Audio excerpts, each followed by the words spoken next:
সিজারের পরে বাড়িতে গিয়ে কি করা উচিত বা কিভাবে থাকলে ভালো থাকা যায়, সুস্থ থাকা যায়, এই কথাগুলোই আসলে আমরা জানাতে চাচ্ছি। আসসালামু আলাইকুম। আমি ডক্টর শামসুন নাহার স্বপ্না। আমি সহকারী অধ্যাপক হিসেবে গাইনি অ্যান্ড অবস বিভাগে কর্মরত আছি। আজকে আমি আপনাদের সামনে একটি গুরুত্বপূর্ণ বিষয় নিয়ে আলোচনা করতে চাচ্ছি। বিষয়টি কি? অনেকেরই তো সিজারিয়ান সেকশন হয়। সিজারিয়ান সেকশনের মাধ্যমে বাচ্চা ডেলিভারি হয়। এই ডেলিভারির পরে বাসায় গিয়ে একজন পেশেন্ট কী আচরণ করবে, কিভাবে থাকবে, আজকে এগুলোই আমাদের আলোচনার বিষয়। আসুন তাহলে আমরা মূল আলোচনায় চলে যাই।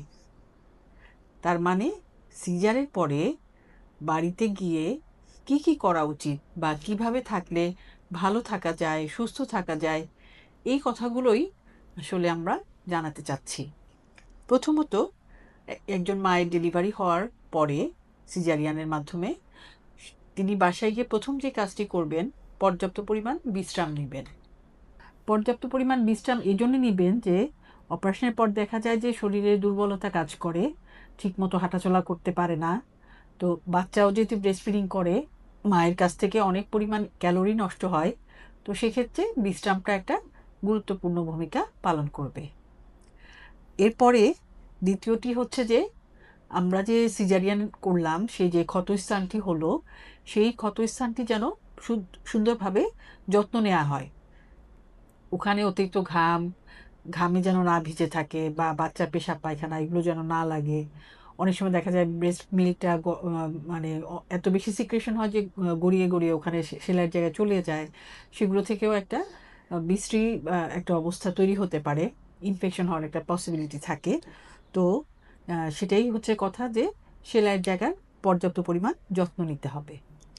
এরপরে যেটা করতে হবে যে নিয়মিত ওষুধ সেবন করতে হবে। সিজারিয়ানের পরে আমরা একটা ডিসচার্জ পেপার দেই, সেখানে অনেক ওষুধপত্র লেখা থাকে ওনার যেগুলো দরকার। তার মধ্যে অন্যতম হচ্ছে অ্যান্টিবায়োটিক, যেটা ডোজ ঠিকমতো কমপ্লিট না করলে আসলে সেলাই সমস্যা হতে পারে।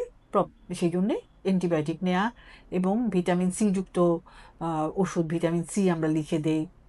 অনেকে কমপ্লেন করে যে দুধ আসার জন্য যেন আমরা কোনো ওষুধ লিখে দিই, সেগুলো লেখা থাকে। তো সেই ওষুধগুলো সেবন করতে হবে ঠিক মতো, নিয়ম মতো, কেমন? এরপরেই আসে যে পুষ্টিকর খাবার। তো অনেক মায়েরাই কিন্তু বাসায় গিয়ে দেখা যায় যে সেরকম খাবার খেতে পারে না, বলে যে মুখে অরুচি হয়। অনেক ফ্যামিলি থেকেও খাবার প্রোভাইড করে না, বলে যে না, ডেলিভারির পরে অত বেশি খেতে হয় না। কিন্তু এই কথাটা কিন্তু ভুল। ডেলিভারির পরেই একজন মায়ের অনেক বেশি খাবার খেতে হয়। মা যদি খাওয়া দাওয়া পর্যাপ্ত পরিমাণ করে, তাহলে সে নিজেও যেমন শারীরিকভাবে সুস্থ হয়ে যাবে খুব দ্রুত, এবং উনি সুস্থ হয়ে গেলেই বাচ্চাকেও টেক কেয়ার করতে পারবে ভালো, এবং সংসারের যাবতীয় কাজকর্মগুলো খুব তাড়াতাড়ি উনি আয়ত্তে নিয়ে আসতে পারবেন। আর অন্যদিকে উনি পুষ্টিকর খাবার খেলে বাচ্চা ভালো মতো ব্রেস্ট ফিডিং পাবে, এবং তার বুকের দুধ যদি সে ঠিক মতো পায়, বাচ্চাও ভালো থাকবেন। এই জন্যে আমরা মায়েদেরকে বলি যে প্রচুর পরিমাণে শাকসবজি, ফলমূল খাওয়া, প্রচুর পরিমাণে পানি পান করা। এবং আরেকটি গুরুত্বপূর্ণ বিষয় হচ্ছে, অনেকে দুধ খেতে চান না ডেলিভারির পরে। দুধ খেলে অনেকে চিন্তা করেন যে সেলাইয়ের জায়গায় হয়তো সমস্যা হবে, এরকম একটা ভুল ধারণা তাদের মধ্যে পোষণ করেন। তো সেটিও ঠিক না। দুধ খাবে, দুধ, ডিম, কলা এগুলো সবই খেতে পারবে। শুধু অ্যালার্জি জনিত কিছু খাবার, যেগুলো ওনার শরীরে অ্যালার্জি তৈরি করতে পারে, এই ধরনের খাবারগুলো তো উনি হয়তো জানেন, সেই ধরনের খাবারগুলো উনি অ্যাভয়েড করবেন। এরপরে আমরা যেটা বলবো যে মা শুধু শুয়েই থাকবে না, টুকটাক হাঁটা চলা একটু ধীরে ধীরে করতে পারবেন। এই হাঁটা চলার মাধ্যমে যেটা হবে যে সেলাইয়ের জায়গার যে রক্ত সঞ্চালন সেটা বাড়বে, এবং ওনার সেলাইয়ের জায়গাটি ভালো থাকবে। আর আস্তে আস্তে হাঁটা চলা করলে ওনার আগের যে স্বাভাবিক নিয়মে উনি ফিরে যেতে পারবেন। সবসময় মানুষের একটা ভয় কাজ করে যে আমি ঠিক মতো হাঁটতে পারবো কি না বা কি, এই এই মানে ধারণাটা থেকে উনি আস্তে আস্তে বের হয়ে আসতে পারবেন। আর অবশ্যই মা তার বেবিকে ব্রেস্ট ফিডিং করাবেন, এবং ব্রেস্ট ফিডিংয়ের জন্যে যে একটা পজিশন, এই পজিশনটা ঠিক করে বসে তারপরে যেন উনি বাচ্চাকে দুধ খাওয়ান। এটা যদি না করেন, তাহলে যেটা হতে পারে ওনার ব্যাক পেনটা আরও বাড়তে পারে। হ্যাঁ, ব্যাক পেনের কারণে উনি স্বাভাবিক যে কাজকর্মগুলো বা বাচ্চাকে ঠিক মতো কোলে না নিলে বা মানে ওনার অনেক সমস্যা হতে পারে।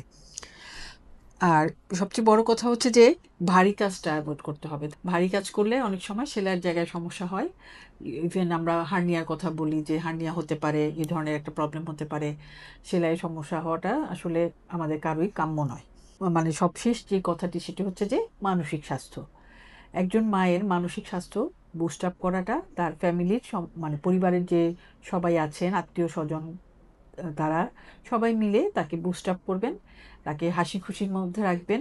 তিনি মা যেন একা একা না থাকেন, সবার সাথে কথা বলা, আলোচনা করা এরকম একটা ফ্যামিলিয়াল পরিবেশে উনি যেন থাকেন। কারণ প্রেগনেন্সির পরেও কিন্তু মুড সুইং হয়, পোস্টপার্টাম ডিপ্রেশন, পোস্টপার্টাম গ্লু এই ধরনের জিনিসগুলো ডেভেলপ করে। এতে করে মা বাচ্চা দুজনেই কিন্তু ঝুঁকির মধ্যে পড়ে যায়।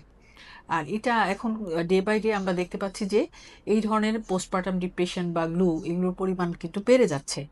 তো মাকে মানসিকভাবে অনেক বেশি কুল অ্যান্ড কাম রাখতে হবে যাতে করে তার মানসিক স্বাস্থ্যটা ভালো থাকে। এখন সবার শেষে আমি যেটা বলতে চাচ্ছি যে কখন আপনি ডাক্তারের কাছে যাবেন বা ডাক্তারের শরণাপন্ন হবেন, কী ধরনের লক্ষণ দেখা দিলে? তার মধ্যে প্রথমত হচ্ছে যে একজন মায়ের যদি অনেক বেশি পরিমাণে জ্বর আসে, 101 বা 102 ডিগ্রি জ্বর, এই ধরনের জ্বর আসে, তার সেলাইয়ের জায়গায় প্রচণ্ড ব্যথা হচ্ছে, সেলাইয়ের জায়গা ফুলে গেছে, হ্যাঁ? বা ওখান থেকে দুর্গন্ধযুক্ত পুজ বা স্রাব মানে পানি বের হচ্ছে, এই টাইপের কোনো সমস্যা হলে দ্রুত ডাক্তারের শরণাপন্ন হতে হবে। ইভেন উনার যদি মাসিকের রক্ত যেটা যাচ্ছিল সিজারের পর থেকে, সেই রক্তক্ষরণটাও যদি খুব বেশি বেড়ে যায়, তাহলে ডাক্তারের শরণাপন্ন হতে হবে। তো এই কথাগুলো আসলে অনেক গুরুত্বপূর্ণ, অনেকেই আমরা জানি না। তো আজকে এগুলো নিয়ে আলোচনা করলাম। হয়তো আপনাদেরকে কিছুটা হলেও উপকার দিতে পেরেছি এই কথাগুলোর মাধ্যমে। ধন্যবাদ সবাইকে।